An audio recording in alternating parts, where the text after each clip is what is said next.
I love the story of Elijah being taken up into heaven in a whirlwind. It's such a dramatic way to exit this world. I would love to go out like that. Not that I'm scared of dying or anything, but, being raised up into the heavens in a literal whirlwind sounds pretty awesome. Here's how it went down.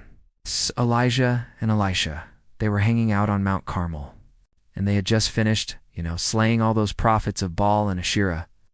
And so now it's time for Elijah to be taken up into heaven. So he gets ready, and he says to Elisha, "Hey, stay here. I'm about to be taken away, but you can come with me if you want." And Elisha says, "Okay, I want to go with you." So Elisha says, "All right, let's go." And they get into this little chariot, horse-drawn chariot, and they're off to the races.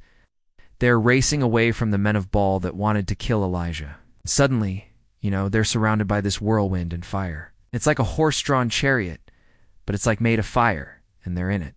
And then what happens? It's the next thing they know, they're in the air, man. They're flying through the air, and it's like a whirlwind that is taking them up into the heavens. And Elijah and Elisha, they're in there. They're in this thing, and they're going up, up, up.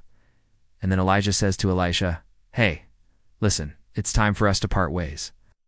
You've been my servant, but it's time for you to do your own thing." So he gives Elisha his mantle, which is like his long robe, and he throws it over Elisha.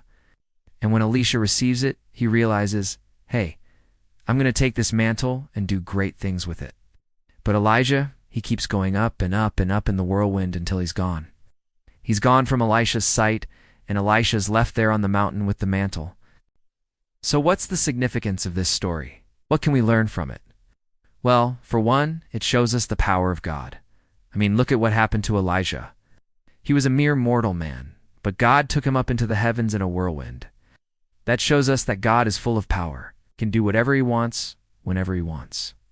Secondly, this story demonstrates that Elijah's work on earth was done. He had served God faithfully, and now it was time for him to go. And God, in his grace, gave him an exit, a way out, if you will, a way to depart this world that was, again, miraculous and wonderful. And then finally, this story teaches us about legacy. Elijah's mantle, it fell on Elisha, and what does that mean? It means that Elijah's work wasn't over.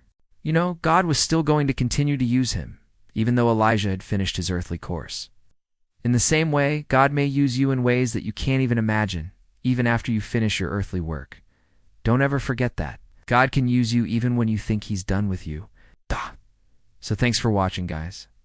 I hope you enjoyed this little video on the story of Elijah and Elisha and the mantle. If you did, make sure to leave a thumbs up and share it with your friends. So also, don't forget to subscribe so you never miss out on any of our videos. Till next time, I'll see you later.